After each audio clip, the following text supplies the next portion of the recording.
No superior da tela de vocês deve estar aparecendo aí que a gravação foi iniciada. Com isso eu vou compartilhar uma tela com vocês, uma tela direto do AVA. Eu vou deixar o link depois disponível lá no grupo para vocês acessarem esses slides posteriormente. É o mesmo link que foi utilizado na semana passada. E daí com isso a gente inicia a nossa aula, tá bom?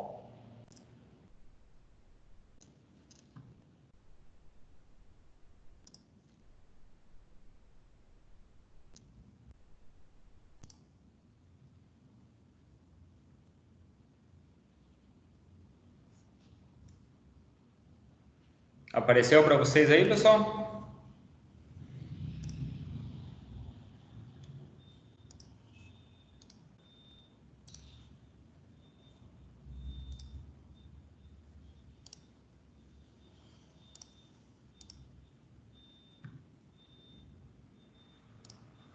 Então vamos lá.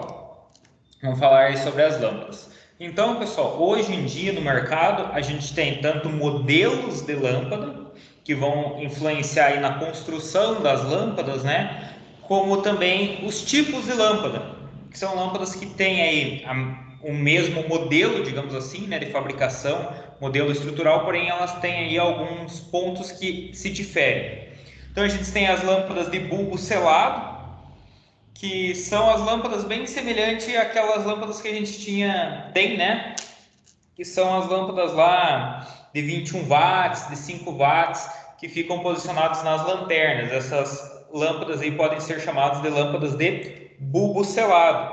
Se a gente for pegar aí na década de 60, década de 70, a gente tinha esse tipo de lâmpada para os faróis. Então eram lâmpadas aí de baixa luminosidade. Então eram lâmpadas aí que eu tinha uma visualização à frente cerca aí de 5, 7 metros. Não algo muito mais do que isso. Então eu tinha aí uma visualização à frente, né, extremamente curta. O que mais que eu tenho? Opa, desculpa. Tenho as lâmpadas aí de filamento simples, duplo filamento, então pode ser que o pessoal chama de lâmpada de 2 polos, certo? As lâmpadas de 2 polos, por exemplo, alguns veículos utilizam lâmpadas de 2 polos para realizar a frenagem do veículo, né? Então ele vai iluminar no momento que está ocorrendo a frenagem, que é acionado o pedal de freio, e também é utilizado para acionar a luz de posição. É um ponto aí que acontece. Qual que é o outro modelo que eu tenho? Tem o modelinho Pingo, que é o que o pessoal utiliza bastante ali na meia luz do carro. Então, na luz de posição que fica posicionado no farol, ele é utilizado lâmpadas Pingo. Tem as lâmpadas Torpedo, que são aquelas lâmpadas que geralmente são utilizadas para iluminar o habitáculo do veículo, a região interna do veículo, que é utilizada ali naquelas lâmpadas que ficam posicionadas no teto do veículo. São lâmpadas um pouquinho mais compridas, então tem a lâmpada Torpedo. Tanto a lâmpada Pingo quanto a lâmpada Torpedo, pessoal, hoje em dia está sendo bem aplicado no mercado a utilização de LED nesses modelos de lâmpada. Então, elas são construídas com LED, não mais por um filamento lá de tungstênio, certo? Tenho as lâmpadas halogêneas, que são esses modelinhos comuns aqui que a gente tem, que são utilizados aí no farol, pisca, são utilizados aí nas setas do veículo, luzes de neblina, faróis de milha. Então tem essas lâmpadas halogêneas. Alguns veículos aí, digamos, até mesmo com um valor comercial superior, saem original de fábrica com lâmpadas, principalmente nos faróis, né? Lâmpadas A, H e D, que seriam as lâmpadas de xenon. Então essas lâmpadas de xenon, elas têm aí uma coloração um pouco diferente, variando conforme for a temperatura dela, né? Que a temperatura é medida em kelvins, a coloração também é medida em kelvins. Então ela tende lá desde o violeta até uma cor mais alaranjada, mais avermelhada. Então todos esses pontos eu vou citar depois para vocês. E daí a gente tem o LED. Como vocês mesmos sabem, né? O LED é um diodo emissor de luz. Então a gente tem esses 3 sisteminhas aí. Sistema halogênio, sistema de xenon e de LED para os faróis. Nas lâmpadas, antigamente eu tinha um sisteminha de bulbo selado e hoje em dia eu já não é mais aplicado nos veículos. Então a gente fica com essas três. Ah, professor, existem veículos que estão saindo hoje ainda com lâmpadas halogêneas no farol? Sim, existem veículos que estão saindo, tanto que o comércio aí desse tipo de lâmpada é extremamente fácil você achar uma reposição ou fazer uma troca por uma coloração diferente. Por exemplo, tem lá as lâmpadas super brancas, que ela tem um revestimento no vidro, né? Ela tem uma coloração no vidro, por exemplo, essa daqui, ela tem uma coloração mais azul para que a luz se torne mais branca por questões, principalmente questões estéticas do veículo. Então também tem esse tipo de lâmpada no mercado, mas geralmente essas lâmpadas que tem essa coloração mais azulada, né? Ela recebe ali digamos, uma tintura sobre ela, são lâmpadas de reposição. A grande maioria dos veículos trazem um tom um pouquinho mais amarelado das lâmpadas faróis, que são aí as lâmpadas translúcidas, certo?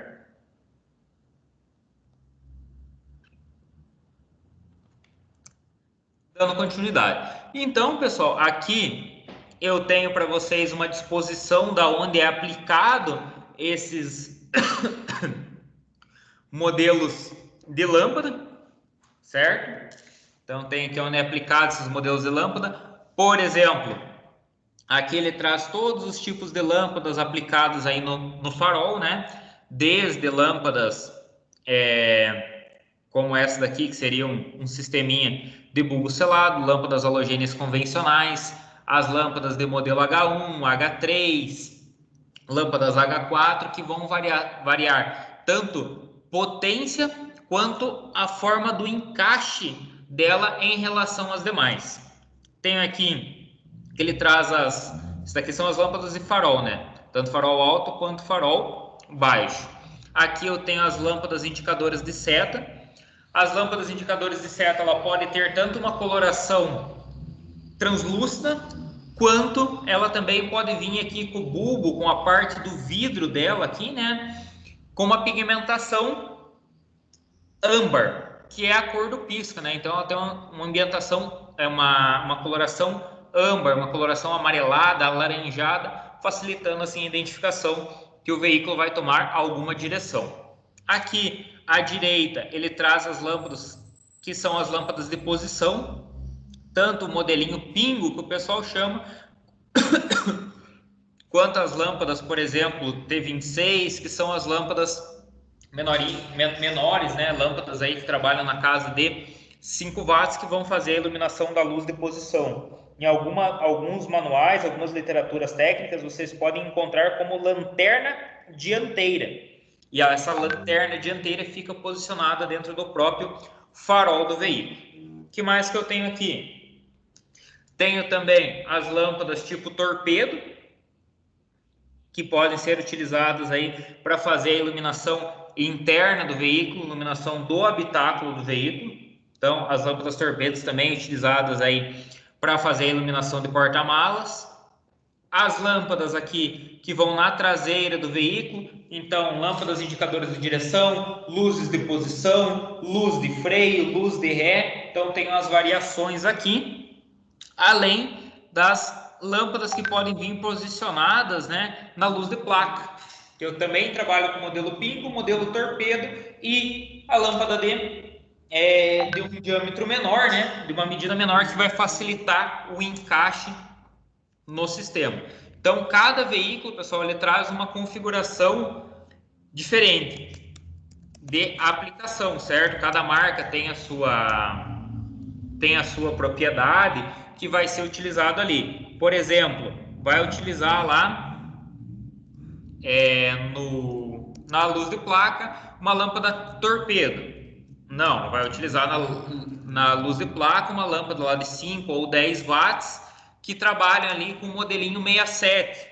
Então, uma lâmpada ali 67, tanto de LED quanto pode ser um sisteminha halogêneo. Tudo isso vai de você olhar o manual do veículo, olhar o encaixe e sempre tentar fazer a substituição, né, que é o adequado, por uma lâmpada de mesma potência, para você não sobrecarregar as linhas do sistema, né? Então não sobrecarregar chicote, para você não sobrecarregar o fusível, o relé, e você acabar aí tendo uma queima contínua de componentes ou até mesmo uma perda de chicote.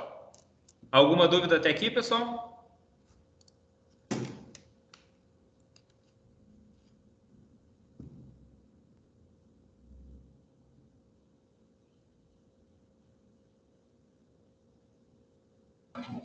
Olá, professor. Opa. Para falar? Tudo bom?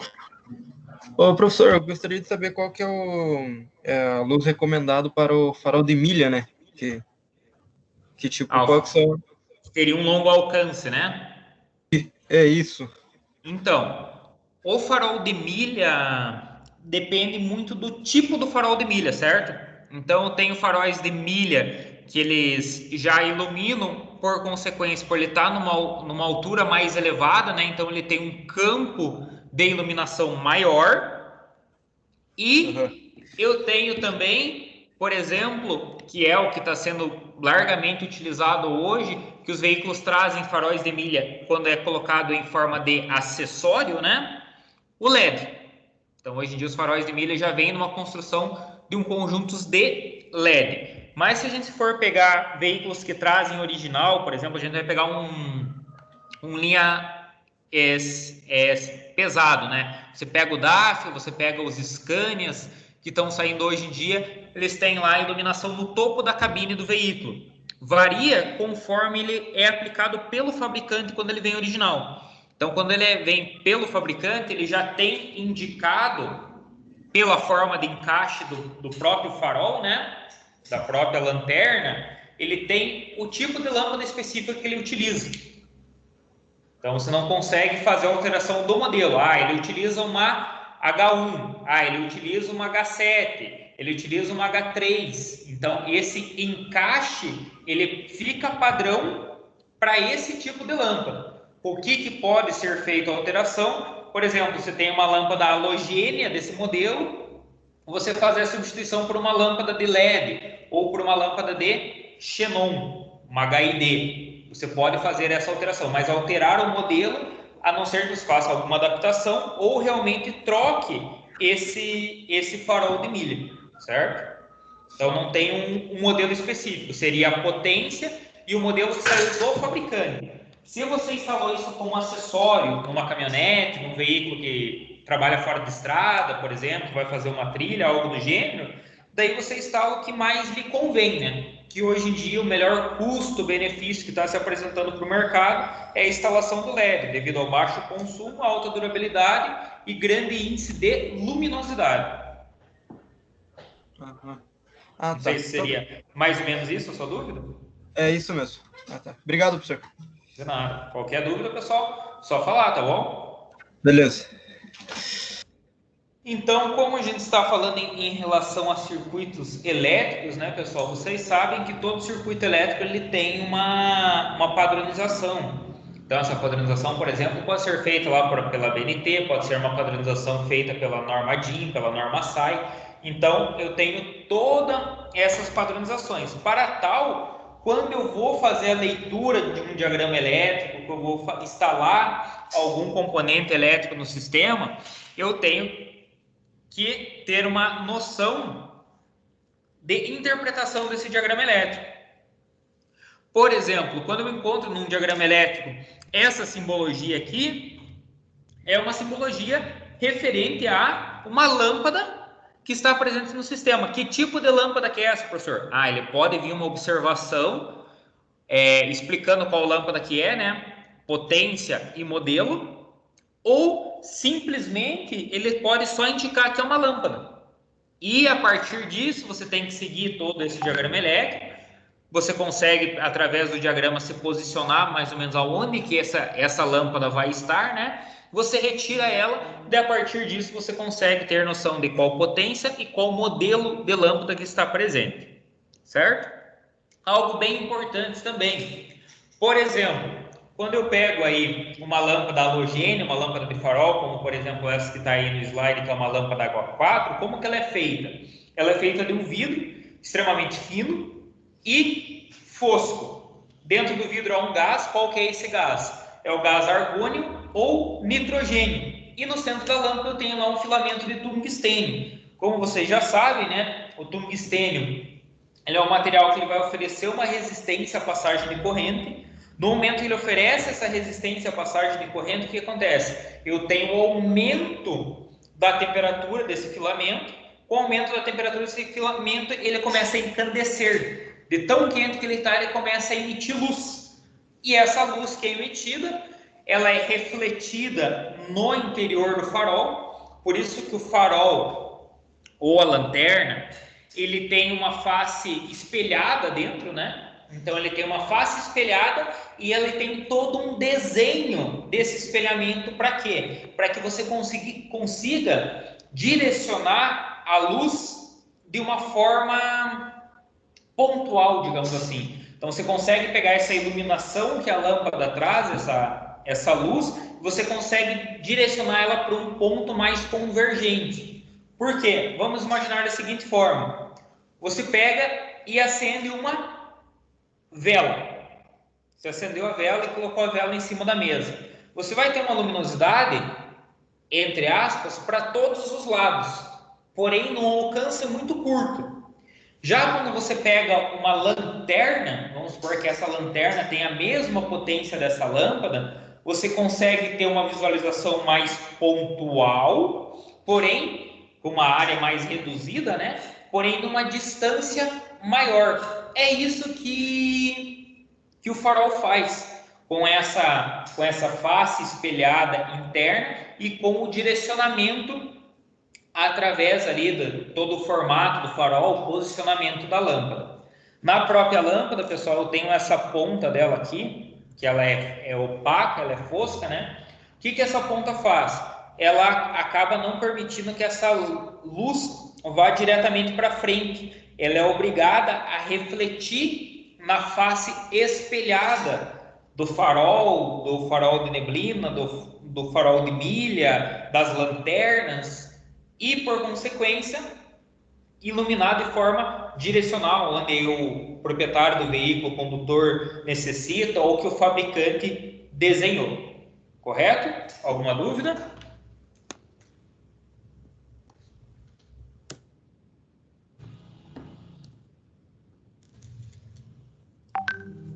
Tenho as lâmpadas de LED, né? Então, como vocês já sabem, o que é o LED? O LED, ele significa que é um diodo emissor de luz. Isso que significa o LED. Então, o que é um diodo, né? Vocês já estudaram, o diodo é um componente eletrônico, né, que permite a passagem de corrente em apenas uma direção. No diagrama, o LED é reconhecido pelo símbolo de uma seta, com uma barra na frente, como está presente aí no slide, e duas na lateral, duas setas, né, superior na lateral, menores, que representam a emissão de luz. Então eu tenho a simbologia de diodo, tenho o sentido de passagem de corrente, e aqui eu tenho a simbologia de emissão de luz. Então eu tenho aí o LED. Aonde que o LED está presente? O LED hoje em dia está presente em larga escala no painel de instrumentos no veículo, e ele está presente aí na iluminação de botões do veículo, na iluminação interna. Ele está presente aí nas lanternas. Então, boa parte aí das lanternas hoje em dia, elas vêm próprias, né, para trabalhar com LED. Elas não podem, você não consegue substituir apenas um LED, você tem que substituir a lanterna completa quando você tem um curto, alguma coisa ali nessa placa dessa lanterna. E ela está presente hoje em dia nas lâmpadas dos faróis. Ela está presente aí nos faróis, né, de iluminação diurna, como a gente viu na aula anterior. Está presente nas setas, traz aí, por exemplo, nos repetidores de retrovisor, nos repetidores de paralama das luzes indicadoras de direção. Hoje em dia são construídos em LED. Por quê? O LED, ele tem digamos assim, ele ocupa um espaço físico pequeno e tem uma propagação de luz, né? Ela tem uma potência de luz, digamos assim, muito grande.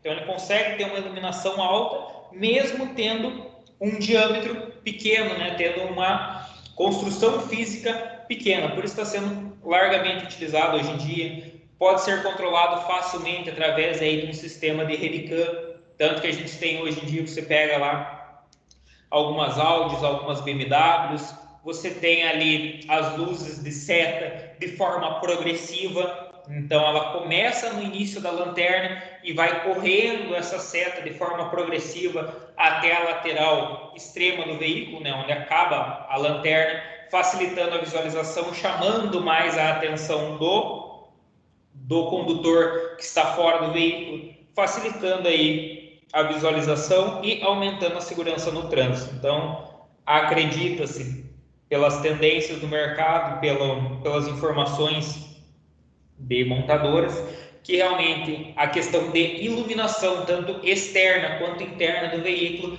ela vem caminhando para que sejam utilizados aí o LED. Então, o LED é o que está vindo no mercado para substituir as lâmpadas halogênicas. Então, ele tem uma durabilidade grande, ele tem diâmetro pequeno, né? Ele tem um espaço, uma construção pequena, ele tem uma manutenção baixa e tem um custo relativo bom também. Beleza?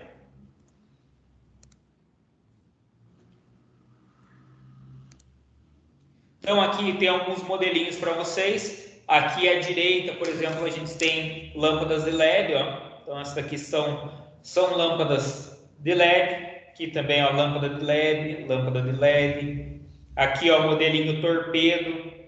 Sistema de lâmpada de LED. Aqui também é o modelo torpedo, lâmpada de LED. Onde são utilizados os torpedos, já falei para vocês. Grande maioria dos veículos, parte de iluminação interna, iluminação de placa. Aqui, ó, tem luz de posição do farol também, modelinho em LED, lâmpada de farol, modelo em LED, que também modelinho em LED. Então aí está sendo aplicado em larga escala no mercado, tanto nacional quanto internacional, certo? Lâmpadas de xenon. Então, as lâmpadas de xenon, elas já não é uma novidade tão grande. Então, se a gente for pegar aí, na década de 90, já estava vindo para o Brasil algumas BMWs que traziam essas lâmpadas de xenon original no farol. Se a gente for pegar aí, por exemplo, alguns veículos que vieram aí há 10, 12 anos atrás, se a gente for pegar o Jetta ali 2007, 2008, ele trazia o opcional de você ter xenon nos faróis, original de fábrica, certo? Trazia também que a grande maioria desses veículos que traziam xenon original nos faróis, eles também contavam com lavador de faróis. Então, eles tinham ali o jato, alguns tinham até o limpador realmente ali no farol, algumas Mercedes, alguns Volvos traziam esse limpador do farol ou lavador de farol, ou ambos, né? Depende do modelo. Por algumas normas que entraram e saíram, duraram pouco, um período muito curto, tanto nacionais quanto internacionais. Mas como que funciona essa lâmpada de xenon? Então, a lâmpada de xenon ela tem um reator que possui dois eletrodos separados dentro de um bulbo com vários gases. Qual que é o principal gás que está dentro desse bulbo, né? O que seria o bulbo? Seria ele o espaço onde está alojado o vidro da lâmpada, né? Então, aquele vidro, ele é chamado de bulbo. E nessa parte interna tem um gás. Qual que é o principal gás das lâmpadas de xenon? O gás xenônico. Então, ao acender a lâmpada, o que acontece? O reator é energizado, ele recebe lá os seus 12 volts, 24 volts, e inflamam os gases que estão dentro do bulbo. Quando ele inflama, eu tenho aí uma luz de alta intensidade. Qual que é um ponto importante? Ele não tem filamento. Então, eles são dois eletrodos muito semelhantes, vamos supor, ao que eu tenho no fogão. O que acontece no fogão com acionamento elétrico? Eu tenho o massa, né? Que seria ali a própria chama do fogão. Tenho aquele acionador, que é um positivo. No momento que eu aciono ele, eu alimento ele, ele passa aquele feixe elétrico, né? Entre os dois e inflama o gás, que está presente lá dentro do botijão. certo? A mesma coisa vai acontecer aqui. Qual que é a diferença? Que esses dois eletrodos eles estão presentes dentro da lâmpada. No momento que você acende ela, você aciona, né? Ele alimenta o reator e começa a inflamar esse gás. Tal que, para que as lâmpadas de xenon elas tenham uma iluminação 100% e cheguem à sua potência máxima de iluminação, ela demora até um certo tempo, que seria um tempo de aquecimento. Então você vê progressivamente o aumento da luminosidade nesse farol, nessa lanterna, que utiliza farol neblina, farol de milha ou farol convencional, né? Esse aumento de luminosidade dentro do farol devido aí ao crescimento da inflamação desses gases.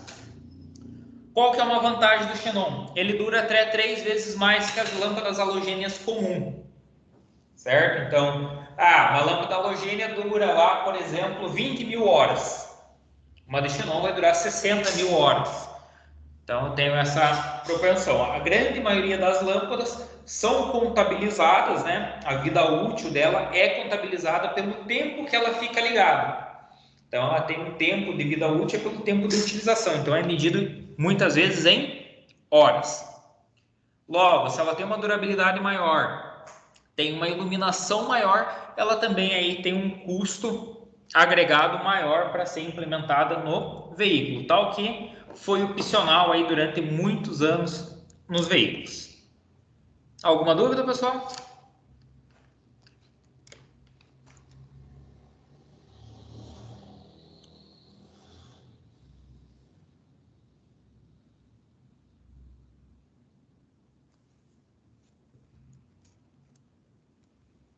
Vamos lá, pessoal. Se tiverem alguma dúvida, coloque no chat, abra o microfone.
Pessoal, vamos lá.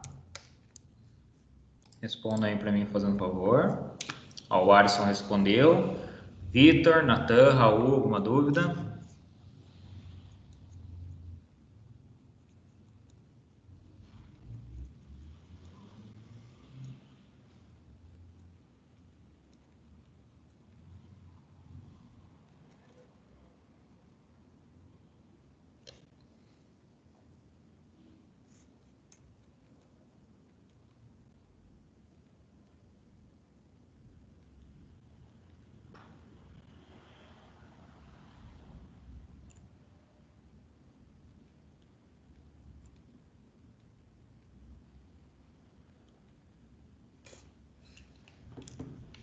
Vou dar continuidade então, pessoal.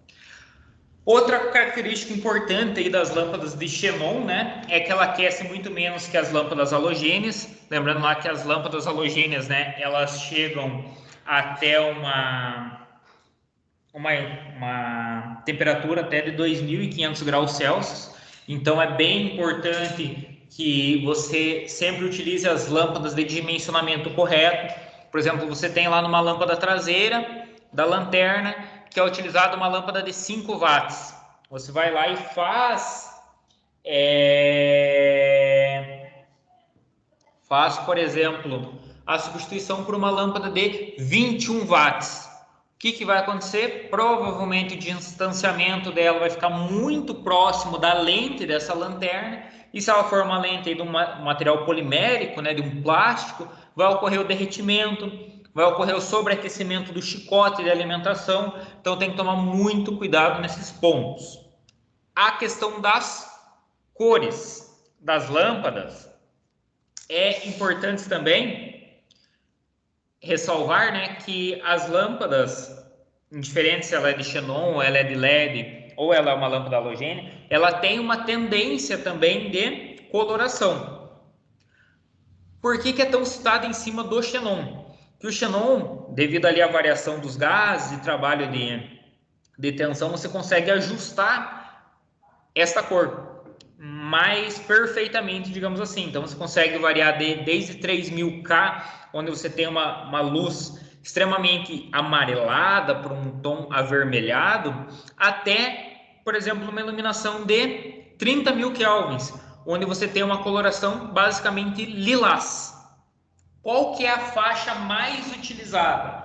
A faixa mais utilizada que a gente tem no mercado é de 6.000 a 10.000 kelvins. Então essa é a faixa mais utilizada, onde você trabalha desde de um branco quase puro até um tom mais azulado. Então tenho essas duas formas, beleza? O LED também eu consigo fazer essa variação de tonalidade, tanto que eu tenho, por exemplo, para lâmpadas de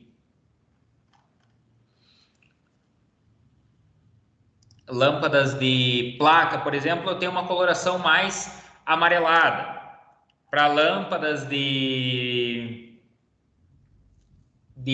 pisca, né, de setas, eu tenho uma cor mais alaranjada. Então, eu consigo ter esta variação aí também no LED.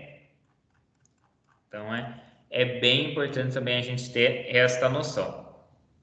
Esse daí, eu tenho uma resolução que fala sobre isso, tá, pessoal? Que é a resolução 384, de junho de 2011, olha.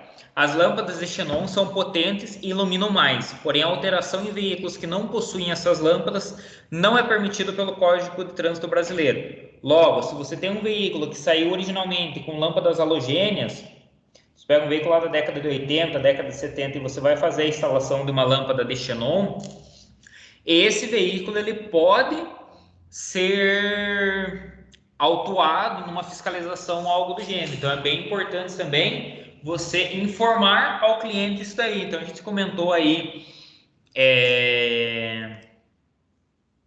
na aula passada sobre algumas resoluções e está presente aí também a resolução 384, que vai trazer esse sisteminha. Eu vou deixar aí para vocês depois, para vocês visualizarem essa resolução, e vou compartilhar agora aqui, fazer uma leitura rápida só para vocês terem uma noção. Então ele traz aqui, ó, a resolução 384 de junho de 2011. Ela traz o que, ó? A instalação de fonte luminosa de descarga de gás em veículos automotores, executada a substituição em veículos originalmente dotados desse dispositivo, certo? Veículos com instalação de fonte luminosa de descarga de gás, certo? Emitidos até a data da entrada em vigor dessa resolução poderão circular até a data do seu sucateamento, desde que estejam equipados, em conformidade com a resolução 227. Alterar o item 32 da resolução 292 do CONTRAN, certo? Que passa a ter a seguinte redação: sistema de sinalização e iluminação, modificação, né? Aplicação todos os veículos, exigência. Tem a exigência da 227, classificação do veículo após a modificação, mesmo tipo e espécie, ou seja, quando você vai fazer uma modificação, você vai fazer alteração, você tem que fazer alteração pelo mesmo tipo de lâmpada com o mesmo modelo, não podendo fazer essa alteração por uma lâmpada de xenônio, por exemplo, num veículo que utiliza lâmpadas halogênicas. Então, tá aí expressamente proibido. Depois vou deixar aí para vocês visualizarem. Então, a gente tem aqui a diferença das variações, né? Então tem aqui 4.300K, 6.000, 8.000, 10.000 e 12.000. Então percebam aí, tem o mesmo veículo, né? Basicamente na mesma condição, a diferença de luminosidade. Então tem aí uma diferença de coloração dessa iluminação. Beleza? Outro algo extremamente importante, né? É a bateria. Então, a gente já comentou aí sobre a bateria. Já foi feito aí um estudo sobre ela. Então, não tem por que a gente ficar demandando tempo sobre isso. O que é algo interessante ser comentado? É a simbologia dela que você vai encontrar em um diagrama elétrico, seja um diagrama de injeção, seja um diagrama de sistema de iluminação, ABS, airbag. Se você encontrar uma simbologia de bateria, você vai encontrar esses dois modelos. Onde eu tenho aqui simbologia de positivo e negativo, né? E aqui eu tenho uma simbologia que significa bateria. Muitas vezes ela pode vir aqui ao lado dessa bateria, indicando se é 12 ou 24. E aqui eu também tenho outra simbologia de bateria. Se vocês repararem, esse sisteminha, ele conta ali como se fosse os 6 conjuntos de placa da bateria automotiva, onde eu vou ter cada conjunto 2,1 volts, formando no total, né, 12,6. Então aqui eu tenho lá 1, 2, 3, 4, 5, 6. Então eu tenho ali a simbologia dos 6 conjuntos de placa que vão originar a bateria que a gente tem hoje em dia. Fusível, pessoal. Fusível é muito interessante. É algo que tem que ser utilizado de forma adequada e tem que ser utilizado basicamente em todo o sistema elétrico. Como que vai funcionar esse fusível, né? Então, todo sistema elétrico precisa de uma proteção e na área automotiva vale a mesma regra. Conheça um pouco mais sobre o fusível e sua importante função de proteger o sistema elétrico veicular. O fusível pode ser encontrado em diversas formas e modelos, então eu tenho macrofusíveis, microfusíveis, fusíveis convencionais, fusíveis de vidro, fusível modelo europeu, fusíveis de filamento, fusíveis de lâmpada. Então eu tenho N modelos de fusíveis. Como que esse fusível funciona? Então ele é uma liga metálica. Essa liga metálica ela tem um certo coeficiente de temperatura, né? Quando excede a corrente nesse material, por exemplo, eu tenho lá um diâmetro e a composição desse material. Quando esse material excede a corrente que ele foi dimensionado, por exemplo, um fusível de 10 amperes, quando passado essa tensão de 10 amperes, 11,5 amperes, 12 amperes, o que acontece?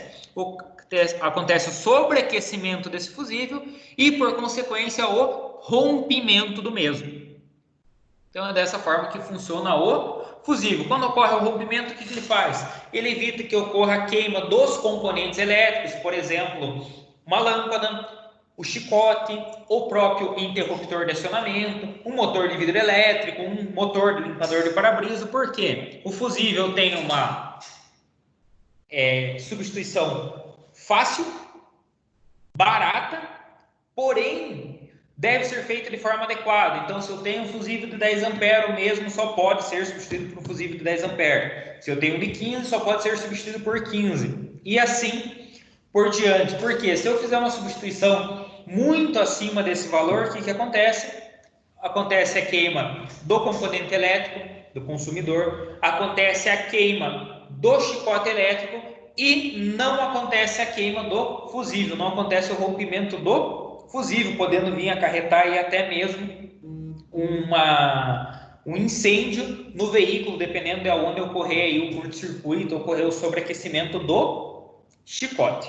Então ele é aí para proteger das sobrecargas do sistema. Então é muito importante não alterar essa capacidade e quando você vai instalar um sistema que não é original do veículo, por exemplo, muitos veículos não saem com pré-ligação. O que seria essa pré-ligação? O chicote já vem passado, já vem um espaço pré-determinado na caixa de fusível, vem um espaço pré-determinado na caixa com o relé, onde você vai posicionar o relé, onde você vai posicionar o fusível para fazer, por exemplo, a ligação de um farol de neblina. Ele não tem essa pré-ligação, você tem que dimensionar diâmetro de fio, de acordo com os consumidores, de acordo com o comprimento utilizado e de acordo aí também com o fusível. Então, você tem os consumidores e o distanciamento que ele vai ficar do seu ponto de alimentação e interruptor. Com isso, você vai, com a potência dele, né? Potência e tensão, você vai dimensionar fio, fusível e relé. Certo? Então, a gente tem um exemplo aqui, por exemplo, no caso, a gente tem duas lâmpadas de 60 watts cada uma, ligadas em série. Tenho aqui um fusível, tenho uma chave de ligação. Percebam que o fusível, nesse caso, está antes da chave de acionamento. Então, ele protege a chave e protege as duas lâmpadas. O sistema está ligado em série, cada uma tem uma potência de 60 watts, por consequência, eu tenho uma potência de 120 watts. Minha tensão de trabalho é uma tensão de 12 volts, logo, eu vou dividir esses 120 watts por 12 volts, eu vou ter uma tensão aí de 10 ampere. Certo? Vou ter uma tensão aí de 10 ampere. Esse daí é a corrente de trabalho. Porém, pessoal, eu não posso dimensionar esse fusível com 10 ampere. Por quê? Porque se eu tiver uma sobrecarga, por mínima que seja, eu já vou ter uma queima desse fusível. Então, por exemplo, eu tenho uma sobrecarga de 10,5. Eu vou ter a queima desse fusível. Então, como que eu faço para determinar esse fusível de forma correta? Eu vou fazer aí uma margem de segurança. Qual que seria essa margem? De 20 a 50%. Então, eu encontrei lá, eu tenho minha corrente de trabalho de 10 ampere. Eu vou pegar um fusível que seja superior a 10 ampere. A gente não tem no mercado, por exemplo, um fusível de 12, 12,5, 13 ampere. Qual que é o fusível mais próximo? Um fusível de 15 amperes. Logo, você vai colocar um fusível de 15 amperes nessa linha de trabalho. Mas sempre é importante você trabalhar o mais próximo possível de 20% de margem, certo? Então, eu tenho uma linha de trabalho lá, por exemplo, que deu cerca de 13 amperes de trabalho. Então, esse sistema vai consumir 13 amperes. 13 amperes vezes 20%, né? Então, eu tenho lá 13 amperes, que é o sistema de trabalho, vezes o 20%, eu tenho 2,6. 2,6 mais 13, eu tenho 15,6. Então, pode ser aplicado um fusível de 15 amperes. Porque se eu for colocar o próximo fusível, que seria um de 20, ele fica muito distante desta margem de segurança que eu tenho. Então, sempre tento trabalhar o mais próximo do 20 e chegando ao limite de 50, nunca ultrapassando mais do que isso, certo? Como que eu posso facilitar para fazer isso? Eu faço uma multiplicação lá, por exemplo, de 1,20, 1,25, 1,50, então você já consegue chegar nesse valor do fusível. Por exemplo, tenho lá 10 amperes, se vocês fizerem aí no celular de vocês, na calculadora de vocês, 10 vezes 1,25, vocês vão ter 12,5. Tem um fusível de 12,5? Não. Então, vou aumentar, seria 25% de margem. Qual que é o fusível que eu tenho mais próximo? É o de 15, vezes 1,5, 15 amperes. É esse fusível que eu vou aplicar no sistema. Daí, dependendo, claro, do espaço físico que você tenha, você pode aplicar um micro, um max ou um fusível convencional. Certo, pessoal? Anotem esse valorzinho aí para vocês, anotem essa forma de cálculo, caso vocês não tenham, e a gente já dá continuidade. Só um instantinho.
Vamos dar continuidade, então.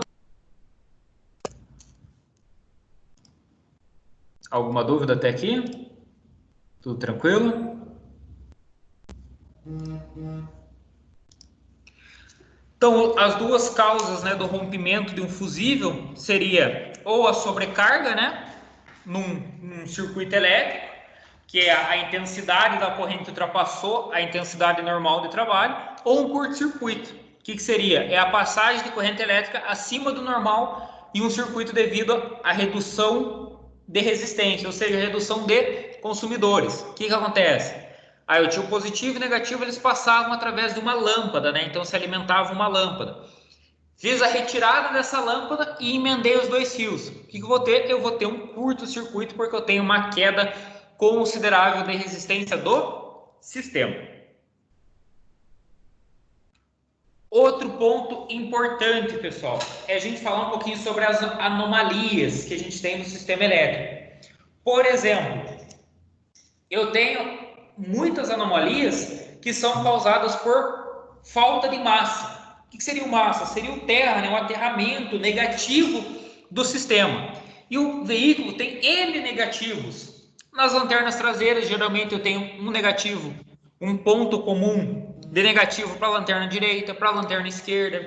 Tenho um negativo para o farol do veículo. Eu tenho um negativo para tenho vários negativos para o sistema de eletrônica. Eu tenho negativo para a central DBS, eu tenho negativo para o sistema de vidro.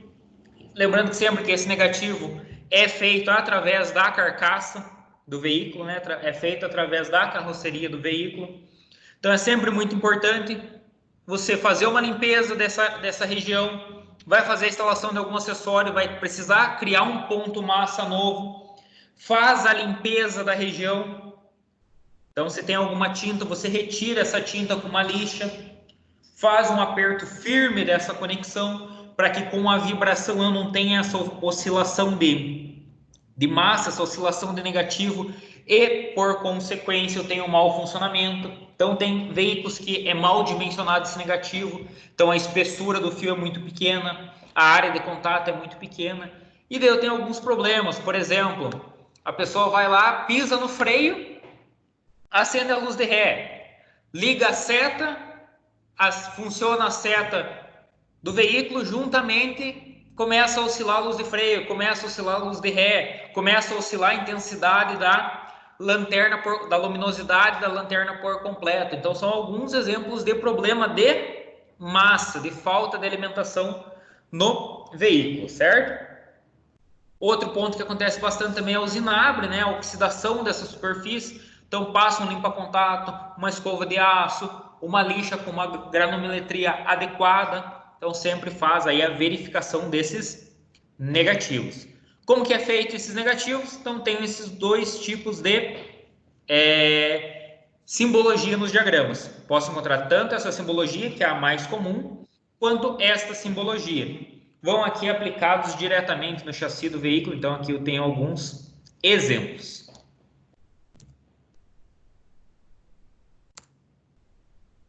Outro ponto que a gente se encontra, né, são os transistores, que para fazer um controle de tensão, principalmente quando é necessário uma redução de tensão, eu tenho aí o transistor. Tem transistor tipo PNP e NPN. E aí são um componente elétrico-eletrônico que vocês já estudaram lá na matéria de fundamentos.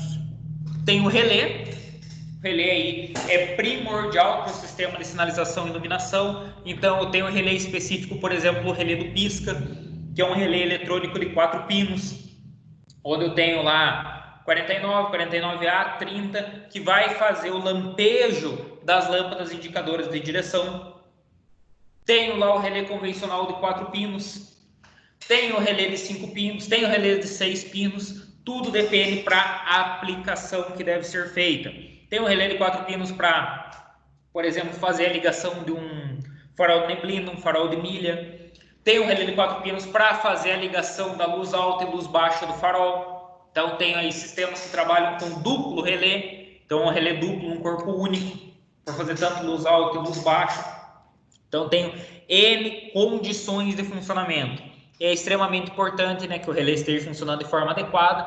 E ele é necessário para que você não sobrecarregue o interruptor de acionamento, para que você não sobrecarregue a linha de comando, né? O acionamento.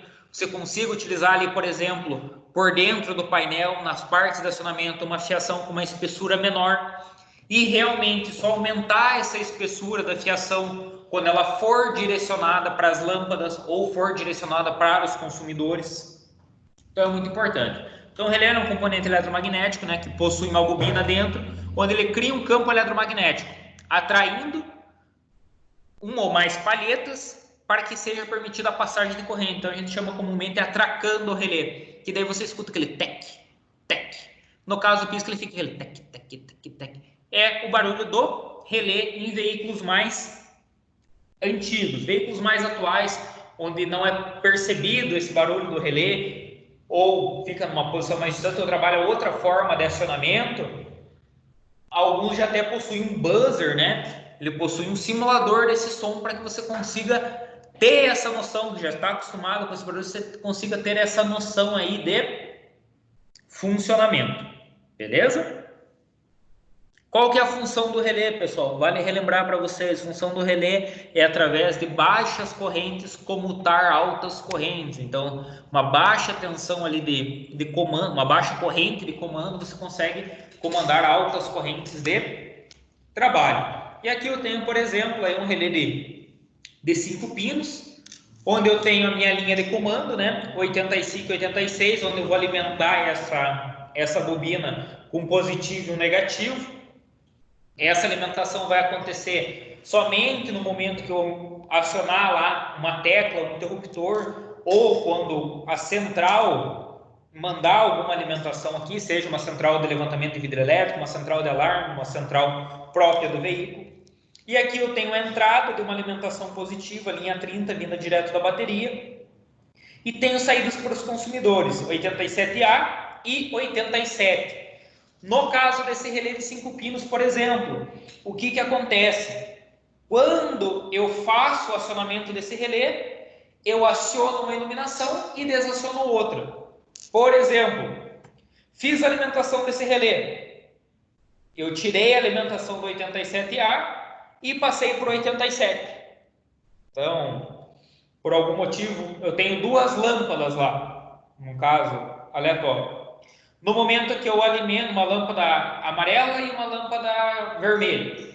No momento que eu aciono o relé, fica acesa a amarela. No momento que eu desligo esse interruptor, fica acionada a vermelha. Então, tem esses tipos de acionamento. Por exemplo, um sistema lá que eu tenho um sistema de exaustão, né? Onde eu tenho vermelho e verde. No momento que eu aciono, fica aceso vermelho. No momento que eu não aciono esse interruptor, não aciono o sistema de exaustão por consequência, fica aceso a luz azul, a luz vermelha. É um exemplo aí, lógico, para vocês. Aqui eu tenho um videozinho de relé para iluminação dos faróis de neblina.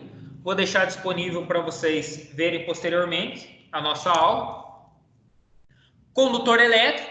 Então, hoje, a gente tem uma alta tecnologia implementada nos veículos e essa tecnologia também se encontra aí nos condutores elétricos. Então, tem diferentes dimensionamentos de fio, né? Diferentes espessuras de fio e, por consequência, eu tenho também diferentes aplicações. Então, quanto mais espesso o fio, eu consigo suportar uma corrente maior. Quanto menos espesso o fio, uma corrente menor, esse é suportável. Então, seria algum exemplo. Por exemplo, esse fio aqui seria uma linha de comando do relé e esse aqui seria uma linha de trabalho, que ele tem uma espessura maior. Então, ocupa um espaço maior. Então, tudo isso daí é dimensionado, são cálculos que são realizados. Certo? Para isso, eu tenho uma tabela como essa daqui, o que tem a secção transversal. O que seria isso? Eu corto esse fio e eu tenho uma secção, eu tenho um diâmetro. E esse diâmetro vem especificado dessa forma. Por exemplo, um fio de 1 milímetro. Um fio de 1 milímetro quadrado, ele suporta uma corrente de 12 amperes. 1,5 milímetro, 15,5, 2,5 milímetros.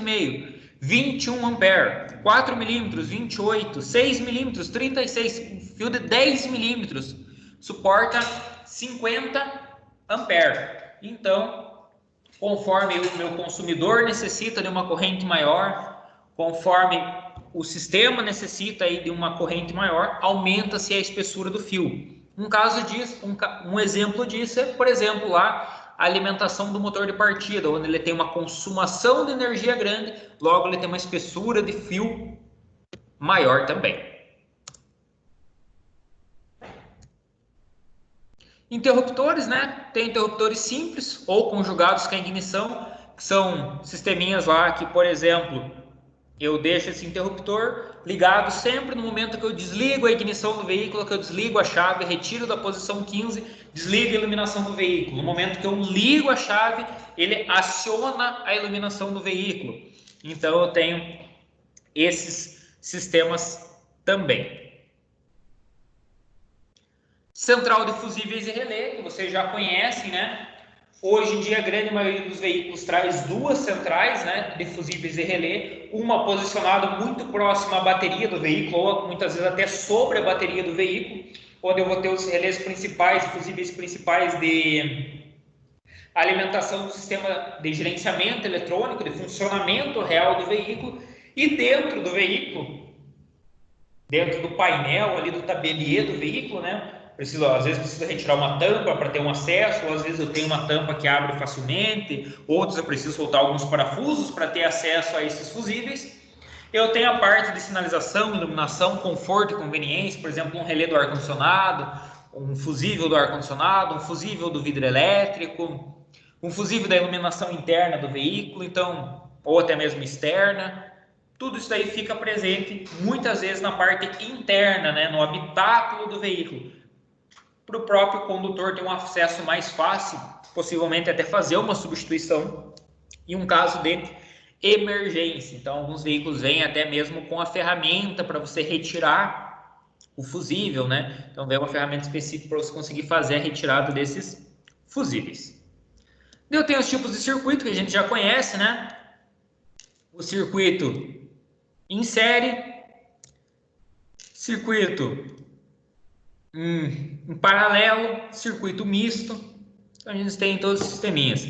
Tem aqui um exemplo de um diagrama elétrico, onde eu tenho lá, ó, linha 30, positivo, né? E linha 15, pós-chave. E ele faz aqui a alimentação de N componentes. Aqui eu tenho a simulação de uma central, né? Então, eu tenho os pinos de entrada dessa central e tem aqui os demais consumidores. Relés, eletroinjetores, entre outros. Então, aqui é um exemplo de um diagrama elétrico de gerenciamento eletrônico que a gente encontra aí em grande parte dos veículos. Certo, pessoal? Os circuitos elétricos, né? Eles são padronizados com algumas normas nacionais e internacionais. A nacional é a ABNT, né? Associação Brasileira de Normas Técnicas. Tem a IEC, Comissão Eletrotécnica Internacional. Tem a norma DIN, Instituto Alemão de Normatização. Tem a ANCI, que é o Instituto Nacional Americano de Padronização. E tem a DIS, que seriam normas industriais japonesas. Mais utilizado hoje em dia, ABNT e norma DIN, é o que a gente mais encontra nos veículos atuais. Posso encontrar algum outro modelo? Sim, com certeza você pode encontrar um outro modelo, mas é o que a gente tem mais comum no mercado. Que eu tenho algumas simbologias, né? Que daí é o que vai mudar, ó, por exemplo, a corrente contínua. Então, ó, na BNT é um traço, na DIN é um traço, na ANCI, na americana, é DC, no sistema japonês é um traço também, na IC um traço também. Então tem essas variações, ó, corrente contínua e alternada, então tem algumas variações do sistema, não tem porque a gente ficar demandando tempo de fazer a leitura e o comparativo de todos esses sistemas. Esse material vai ficar disponível para vocês, podem tirar um print da tela, podem imprimir esse arquivo e deixar salvo aí para facilitar a impressão desse material e facilitar aí numa interpretação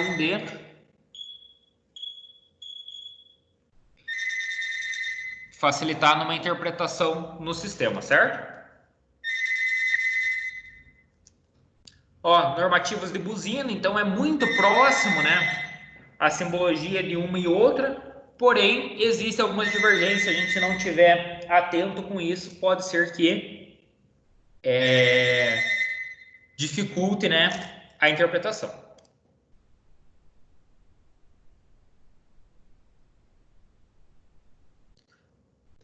Então, tenho aqui, ó, circuitos elétricos, norma DIN, também tem aqui, ó, modelos de saída automática, então linhas de trabalho, linhas de pinos de trabalho, então tudo isso daqui é determinado, saídas de relé, né? Então, ó, o que é o 85 do relé? É o lado negativo da bobina. 86, lado positivo da bobina do relé.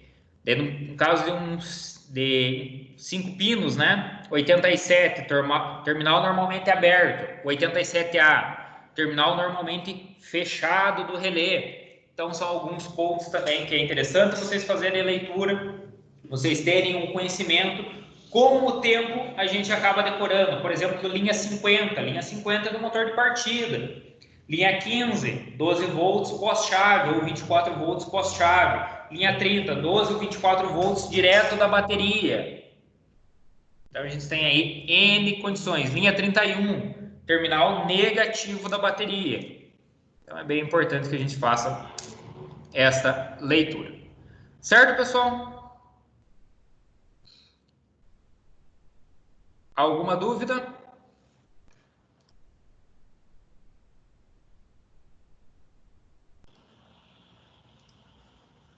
Em relação a essa parte de lâmpadas, essa parte aí do normativas de diagrama, essa parte de interpretação, parte de potência, substituição de componentes por uma tecnologia maior ou menor, ficou alguma dúvida para vocês?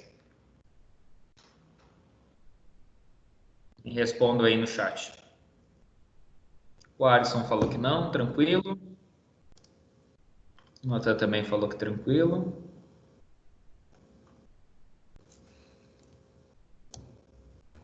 Muito bem. Pessoal, eu vou deixar disponível para vocês 3 vídeos, tá?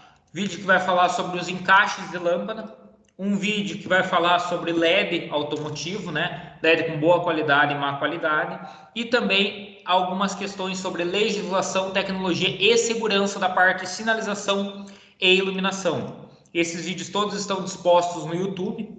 Vou deixar os links disponíveis para vocês no WhatsApp. Também vou deixar um material disponível para vocês dessa parte de diagrama ali, uma apostila para vocês fazerem uma leitura e um acompanhamento, e vou deixar disponível o link dessa aula de hoje que será postado no YouTube. Então acredito que até à noite eu consigo upar esse vídeo já no YouTube, e também o link da nossa aula aí no AVA para vocês conseguirem acessar, fazer a leitura de pontos, certo?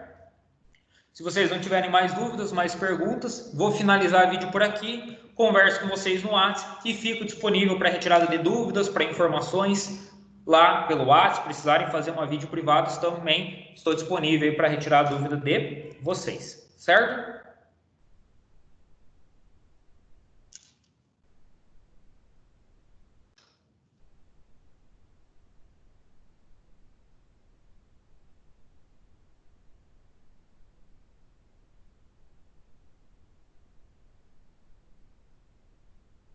Finalizando o vídeo por aqui, então, pessoal, se ninguém tem dúvida, já falo com vocês.